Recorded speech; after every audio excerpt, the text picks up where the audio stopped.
వంట చేస్తున్నావా? రేపు వాడు వచ్చిన తర్వాత హాస్పిటల్కి వెళ్ళి ఆపరేషన్ చేయించు. నేను పిల్లల్ని వద్దని చెప్పాను అన్నానని ఇలాంటి పనులు చేస్తావా? తీసుకెళ్ళి వాడికి ఏం చెప్తావు చెప్పు. ఆపరేషన్ మాత్రం కంపల్సరీగా చేయాలి. అర్థమైందా? కట్నం ఎత్తాక దిక్కులేదు కానీ కడుపు కావాల్సి వచ్చిందా?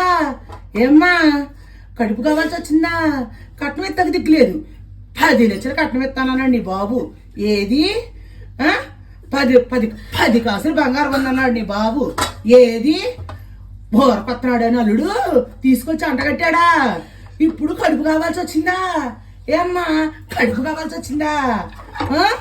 బాగుంది నీ సంగతి. తాడిని డబ్బుతో చూసు బేరం రక్తమే